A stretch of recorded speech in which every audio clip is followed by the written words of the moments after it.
we had a location here in DC and it was ready to go. We were ready, we were gonna go in the next day.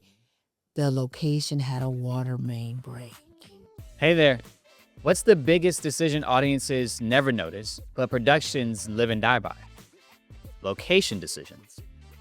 Our guest today is Thomasina Perkins. She's the founder of Capital Public Relations, and she has been helping build a reputation of navigating productions through the complexities of DC and the DMV's location management process. Today, we're talking scouting, permits, neighborhood relationships, and the real trade-offs between authenticity and practicality. Because the location isn't just where you shoot, it's also part of the story. Produced by Allegory Productions, and we'll name this agency later, this is The Opening Scene with Cam Lawson and Thomasina Perkins.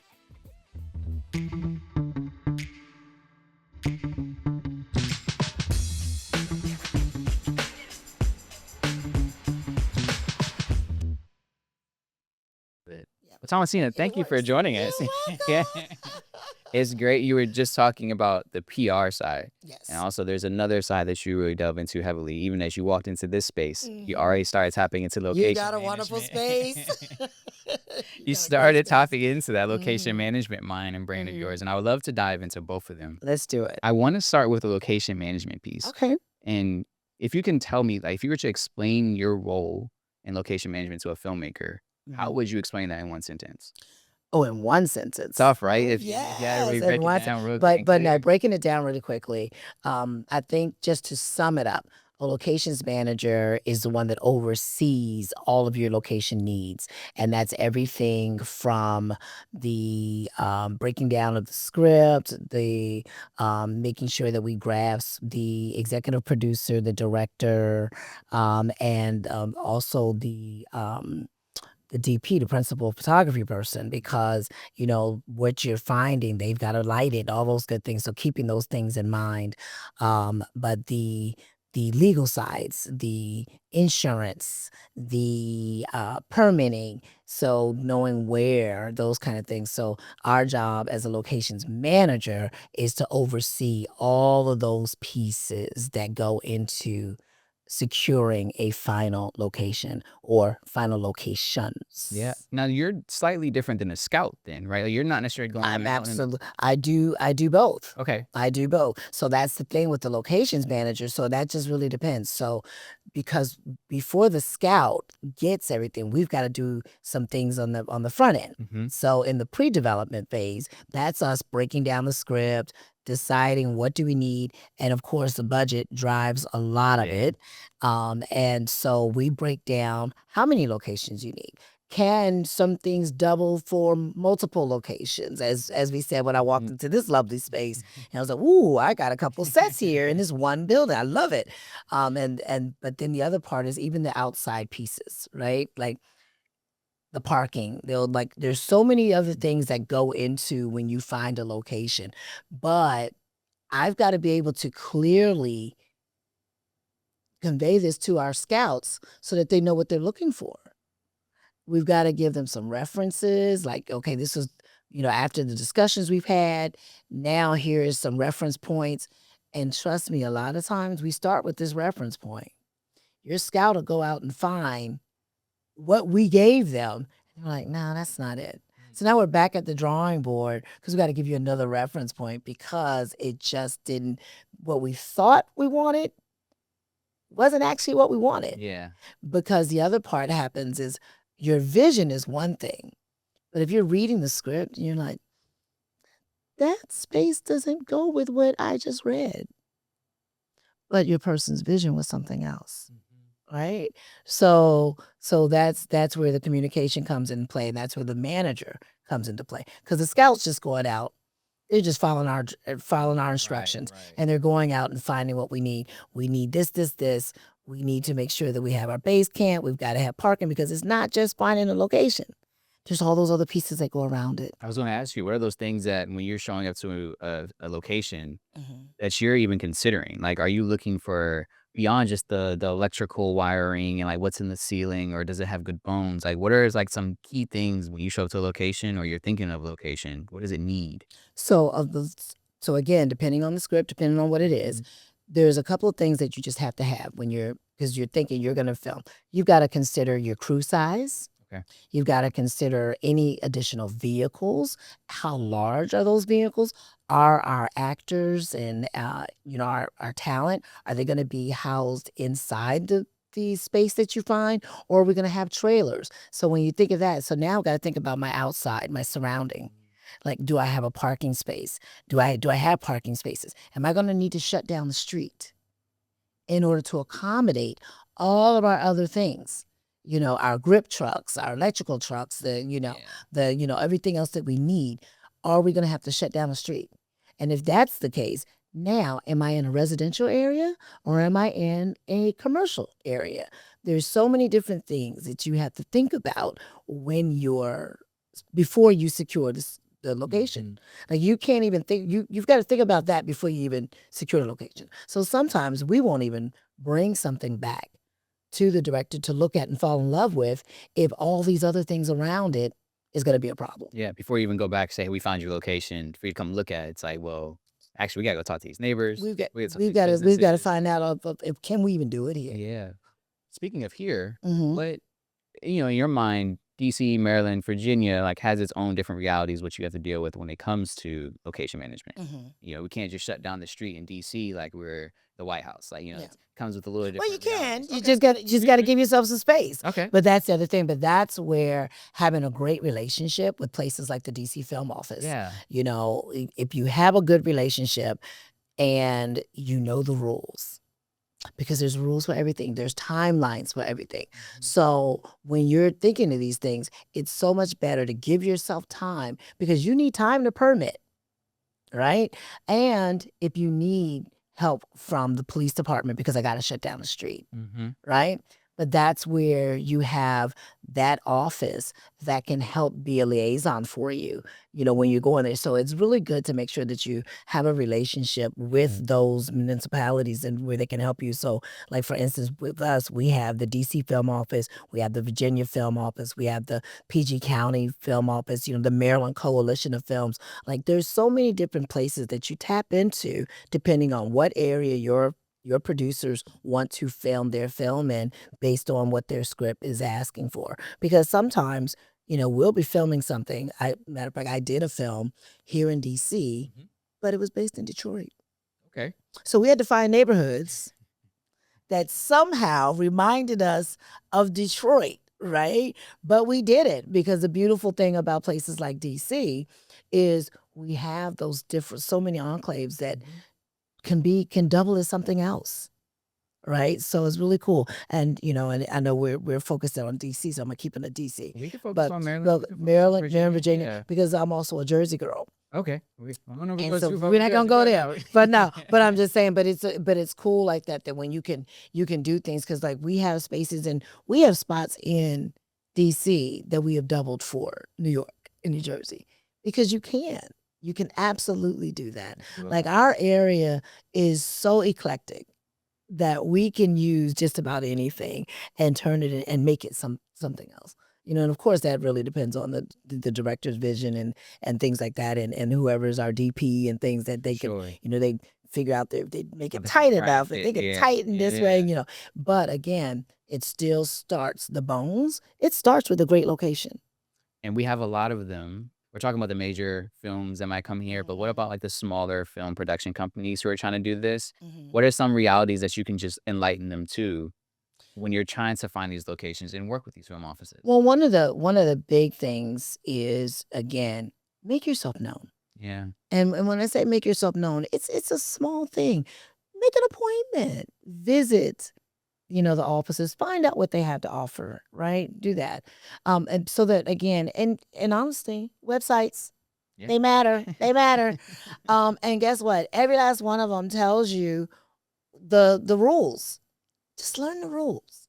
Just learn the rules. Do your Because homework. guess what? If you learn the rules, that's how you find out how to bend them, right? But you've got to learn them first. You can't bend it if you don't know it, right? But the beautiful thing is being able, as a smaller one, we all have grand visions. And yes, you can literally make, what's that old saying, make a dollar out of 15 cents. You can make things stretch, but you gotta think outside the box.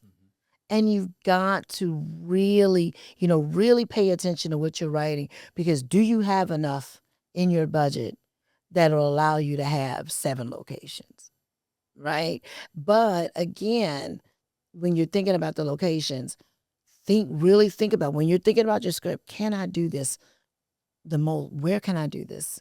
Where can I get the maximum impact from this location that I need? How many days am I going to need it? Because a lot of small places, you can't shut down a restaurant for a day. Right. And even your good friend who owns the restaurant is not shutting it down on your timeline, right? So like, for instance, some restaurants don't open on Mondays. So guess what? If you need that scene, then you need to figure your days in and days out. Figure it out so that you can do it on Monday. Yeah. Because now, guess what you didn't do? You didn't impede on anybody's time or their money, because you can't afford to buy out their restaurant for the day. On like 10,000. You don't have and you've got 3,000 for the entire day. And but for some reason they're supposed to shut their thing down so that you can, because they love you and they love the arts, and you're going to give them a credit in the back of your movie that doesn't have distribution yet. We don't know where it's going. It might just go to Tubi, might just be on YouTube. It may your just portfolio. It may just be in your portfolio. Might just go to one film festival. So that credit doesn't necessarily. So what did that really do for them? Yeah. Because you've got to create a win-win. And that, I think, is where, having someone like myself who is a locations manager and a publicist, so I can kind of give them that. Because some people, they really, because, being in a film is cool. Being in a film, it is really cool. And some people are just excited, just to do that. And sometimes when they do it for you, you have to recognize it really was just a favor. That money that you gave them really wasn't much of anything. They just wanted to help you. As you mentioned. It speaks to the relationship. And beyond just the film office, it goes into the community. Exactly. Do you feel like you have to build those relationships with the community? I think about, you go to the film office and you mentioned like how DC was being turned into like a Detroit. Mm-hmm. And like when you're walking into these residential neighborhoods, do you feel like you have to build the trust of those communities, or what is it that allows you to walk into these neighborhoods or these communities, if you will, and just... So it is good to be able to have somewhat of community relations, but sometimes you're in places you've never been, but you just know the homeowner. For instance, I'll just use a home for instance. So the homeowner, but it's about respect, because you need to still respect their neighbors. Because yes, you might be in their home, right? But you gotta respect their neighbors, because we're coming in with baggage. I don't care how small. You are still bringing a team, and usually even a team of 10 to 15, that can be a lot on a neighborhood. Whether they're used to it or not. Yeah. It can still be a lot. So being able to give them the time, because sometimes, and things happen. Things absolutely happen. A location fell through, and now we need to find something overnight. Now we got it. So guess what that means? That means we didn't have time to knock on the doors and let them know what's going on down the street. Right? You might get that leaf blower. You might get that. You're going to get that leaf blower. You're going to get that person that's just, let's just face it, there's always a nosy neighbor, that wants to know what's going on. And some nosy neighbors are cool and they want to get involved. Then there's some nosy neighbors who just make that shoot day a living. So that's another thing that our locations PAs may do. They keep those people at bay so that we can get the work done. So you've got to have someone on set that's kind of like there, massaging those folks, saying, "Hey, we're going to be out your hair in just a few hours. The least amount of interruptions that we have, the quicker we'll be out of your hair." Right? So just little things like that matter. Having a personality matters. Yeah, I can imagine. It matters, because as my grandmother used to say, you get more with sugar than you do with salt. Yeah. Okay. I'll tell you, if you have an example that you have working on a film in DC or Maryland where location, y'all ready to rock and roll, you got to pivot, but talk to me about the process of that pivot. Is that as So we know with films? so it happens. we are definitely the queen of the pivot.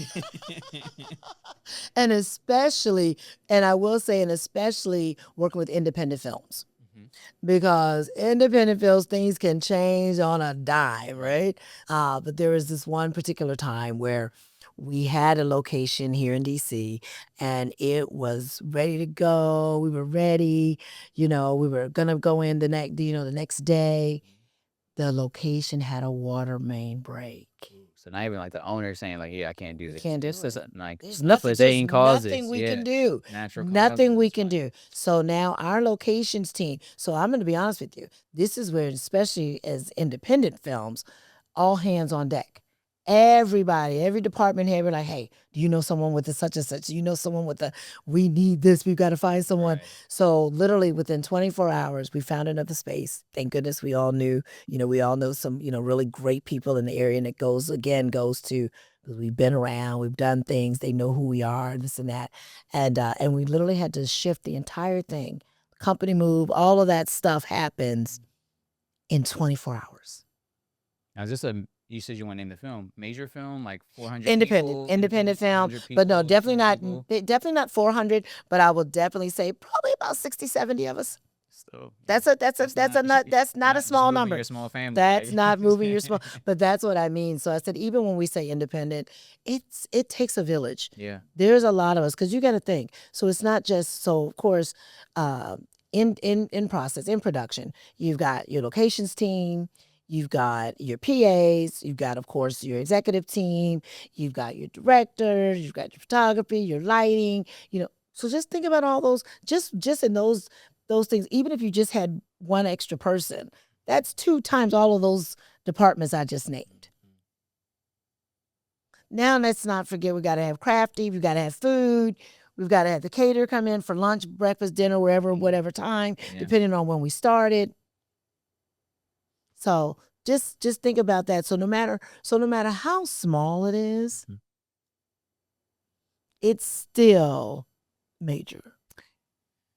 Is there a rule of thumb in your mind when it comes to locking these locations that we should consider? Is it 3 weeks out? We need to make sure we have this from like actual cameras rolling. Do we need to have this locked in 2 months earlier? Like, what is your rule of thumb in your process, at least, when it comes to securing these locations? So truthfully, ideally, so let me say ideally first. This is the golden situation. The golden situation. A golden situation would be to at least let us have at least 60 days. Okay. So 2 months, ideally, because that way, that gives the team time for us to go back and forth, to decide what we want, to actually take some real looks, unrushed looks at things, and then to lock them in. That also gives you a little more time to negotiate, with the venue owner, homeowner, what have you.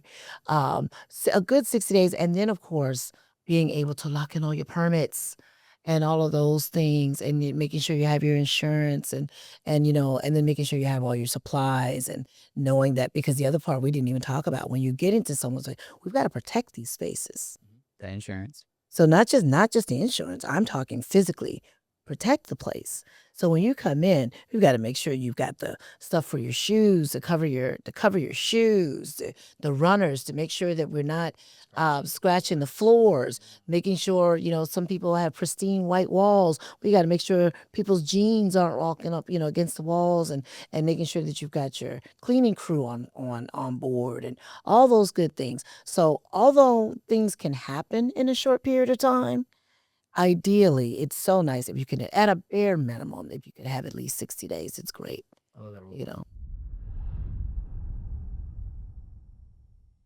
I kind of want to keep it in the same flow. We will jump back to location management. I'll stitch this okay. together for sure. But you actually said DC probably wasn't a film town before. Yeah.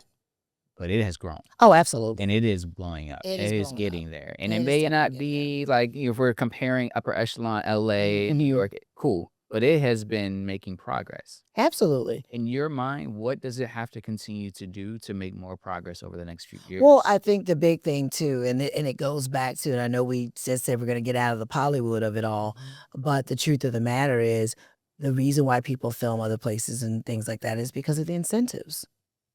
I mean, it just is what it is. People have to go where their budget is going to stretch. They did just heard the whistle, but they have to go where their budget is going to stretch, right? And so when DC gets to a place where they're able to offer more tax incentives and things like that, they're going to see it an even bigger growth because again, it is growing. It is definitely growing. And when you see what's here, because again, we have it all here.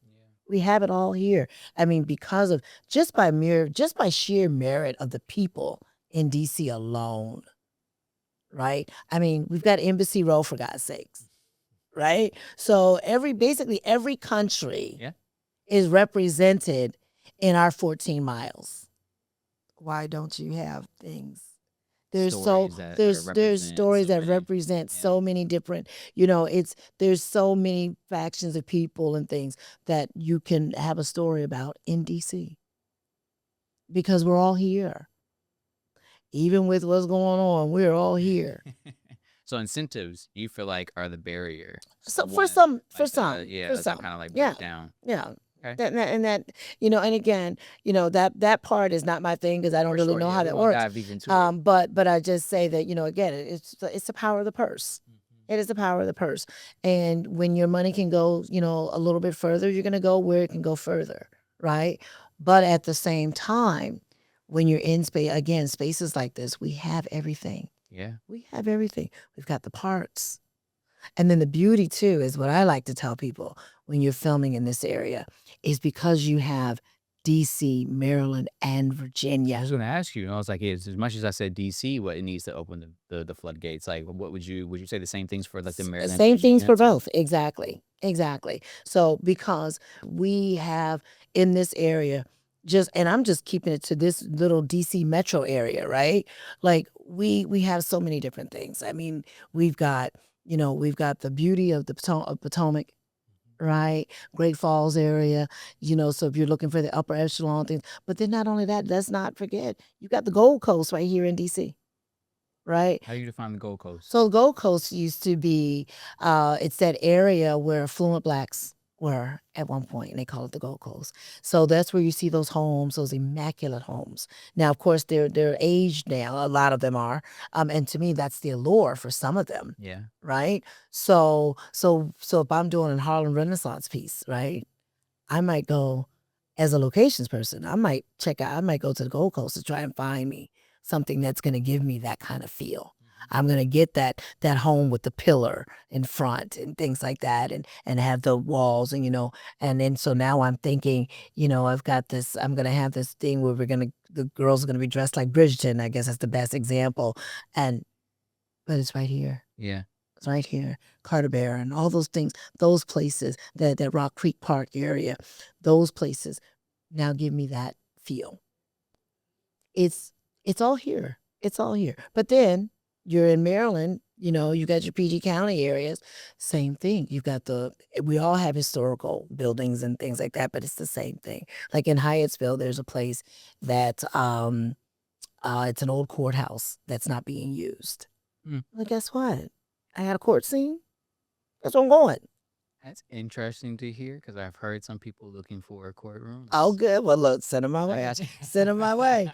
But then there's also, if you want to take a drive a little bit further, there's something way out in like Ellicott City that we found that we've used several times, and that's several production companies, because that's the other thing about this area too. We share a lot of resources. And we share a lot of the same people because, it's a small community, which I think is actually a good thing for us because we are a small community and we can learn. When we learn to work together, we get so much more done. Because guess what? If it looks good, then we're going to drive more people to come to our area and do what we all do if we share the resources. If you could talk a little bit more about like just the importance for location management to have a massive staff or like the need for a team when it comes to location management. Because before the break, you had also mentioned when you walk into a space, it's not just, okay, here's the space and you go. You might have the PA that has to control the noisy neighbor, or you also have to make sure that people are protecting the space and the permits aren't, and the insurance aren't just like the part of protecting, it's putting something down the floor. make sure the walls are covered. We actually want to leave the space better or the same to get showed Exactly. up. So can you talk about the importance of like Well, staffing for a it's location management? absolutely imperative that you leave the space better than what you found it. If you can, definitely exactly the way you found it. All right. But the goal is to leave it better than you found it, because again, you want people to trust you. You want people to trust you, and you want to take care of their space as if it was your own. Because again, you want other people, so that when people say, "Oh, don't," they tore my place up.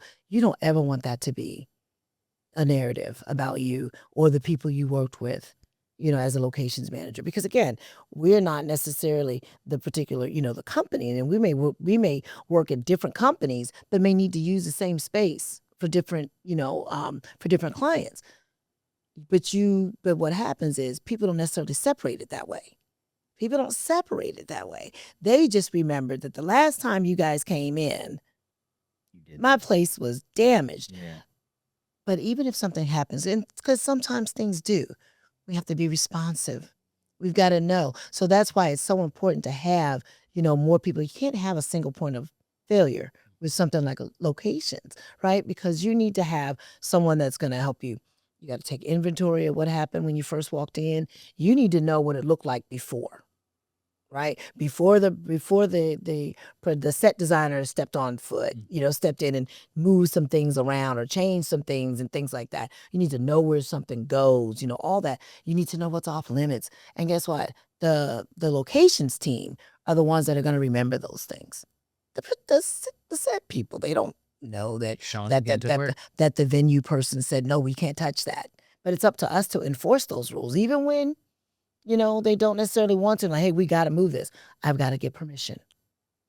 I got to call the person because we were told we can't do that.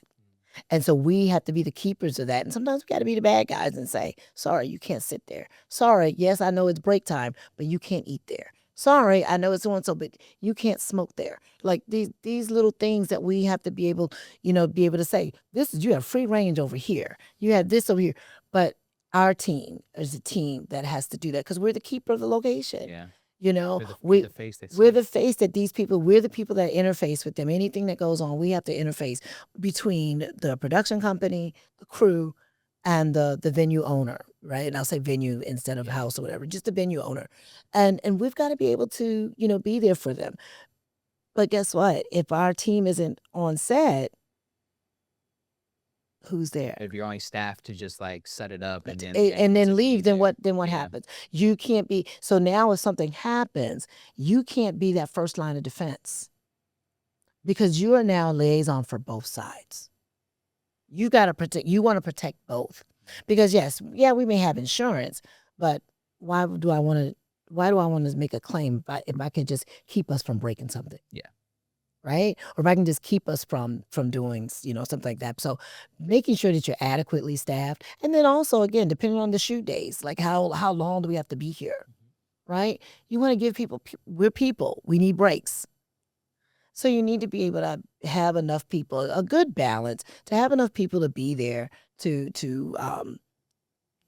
account for all of that, right? So we've got to be able to, have the right, and you got to have the right people there. I was going to say, you said adequate and a balance of people. What's an adequate balance of people? And it could be like you have two people offset, you have two people on set. It could be like, it doesn't necessarily matter from the team size, but possibly just like, what's a baseline for an adequate So balance? to me, it's always good to be honest, at a bare minimum, you should have 3. Okay. At a bare minimum. So you got your locations manager, your assistant locations manager, and then your this is on the set part, your locations PA. Gotcha. But then in the pre side of things, you want to have, so it's still 3 is a magic number because you've got your locations manager, your assistant manager, and your scout. And sometimes, usually during the pre side, us 3, we're working together. We're like the Voltron, right? We're all together. We're looking for things together, this and that. But usually the scout will say, hey, I found this. And said, so now we're all going together, check it out, and then seeing if it checks all of our boxes. Do we have this? How far is this going to be from our base camp? Because we didn't even talk about base camps. As a locations person, we've got to find the base camp. Base camp is basically where we keep everything, right? So you've got, your staff people, your office, because on a production, you still got office work is happening. Yeah. Well, you got to have a place for them to be able to do that. Well, you got to have space for Video Village, right? So all of those things, there's got to be a space for. And so does that mean that it's happening in the location you found? Or did we find something 5 minutes away? Because you should never be more than 15 minutes away from the set. That's a good rule. Okay. Because anything can happen. Yeah. You can't be anything. You got to be able to have access quick. So the ideal thing is to be able to have it all in one location. Right. Like we can put you in the whole basement here. We can just do it all right here. But sometimes, especially when you're in a residential area, I've got to find another space. So, that's where a lot of these churches or rec centers and things like that come to play, because you're right down the way. There's my parking for our crew. This is where we can have our lunch, things like that. Because again, you want to put as less a strain on the actual venue as possible. Because the other thing is, because as much as you want the families and or the venue owners to not be present, because again, they think it's cool until they see us come in. So they see all the grips in the truck. And they see they hear the the guys walking by, point. And they're like, point, what is that?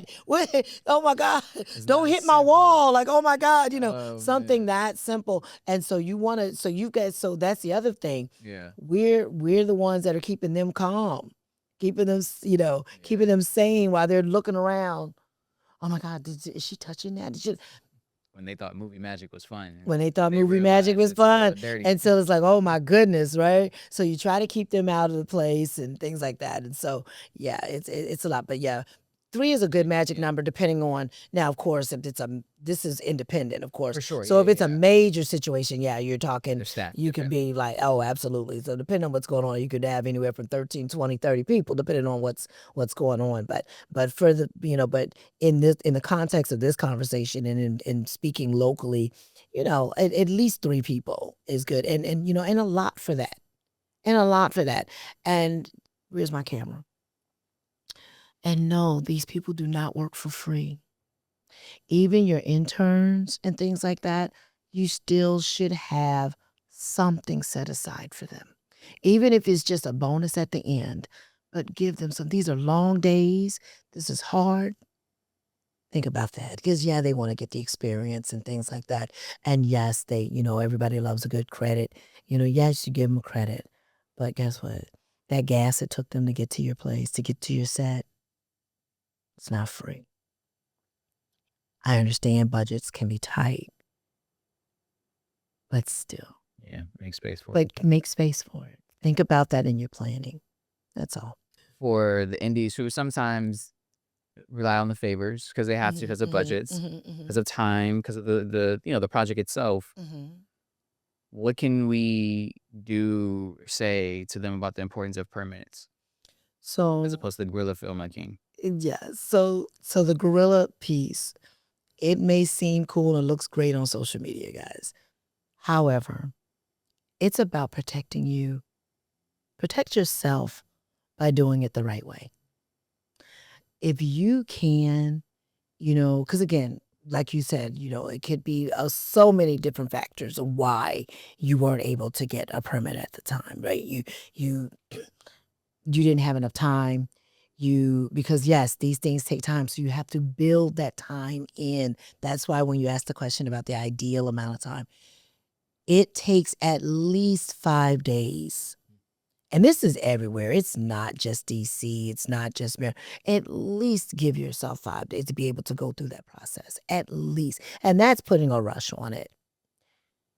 And it can be done. It can be done. But if you are doing the guerrilla thing, keep in mind that pay attention to what you're doing too, because some things can get your stuff shut down. There's nothing worse than being in an area because you're trying to, and you've got to pack everything up because you weren't legally supposed to be there. There's nothing worse than that. So you actually spent more money because you got shut down.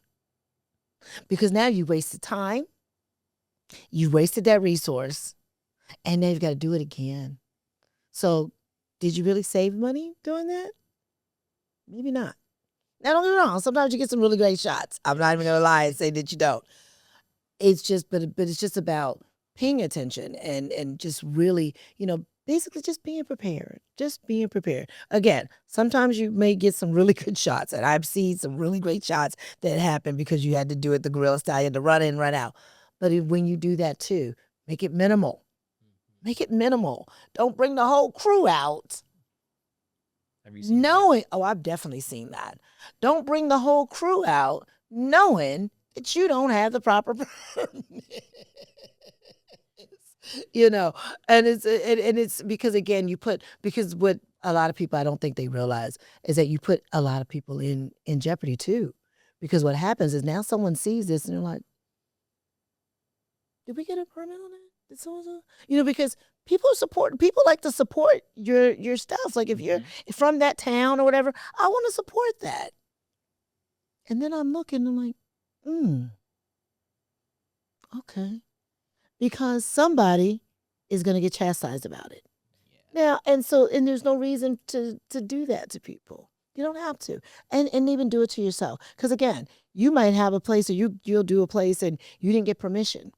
So guess what? You could be opening yourself up for a lawsuit because you took this film. So everything, because yes, there are some things that are public domain and public, fair use and that kind of thing. But then there's something where that's my business, and I didn't tell you could film there. If they wanted to take it that next step, they very well could. And be within their rights. And now you're coming out of your pocket having to defend or pay or something like that, because they absolutely can tax you after the fact. And why do that? Yeah. If you don't have to. When sometimes, and I understand you don't have the money, but guess what? Even on the back end, if you didn't have the money up front, now you get caught. But now, exactly. Back, yeah. So, but now you're still giving it up. Yeah. But this is the other thing. How much does it hurt to knock on someone's door and say, I'd like to film this here? I know we don't have this, but I'm only going to be 10 minutes. I'm only going to be an hour. I'm only going to be such and such. Get permission. It really goes a long way. It could go a long way and could save you a lot of headache. Thank you so much, Thomasina. You're welcome. It's been great. I hope a lot of people have learned a lot about location management from this conversation. I was so too. That everybody's come back to refer to this when they are starting to go through their own filmmaking process in this DMV area, because I think it really does come down to like those building relationships with the film offices. But then to your point, is you just noted, just knocking on a door, talking to your community members. Yes. And seeing what's possible. Exactly. Instead of just running out there because you desperately just want to make a film. Exactly. Well, thank you so much. Thank you. Thank you for having me.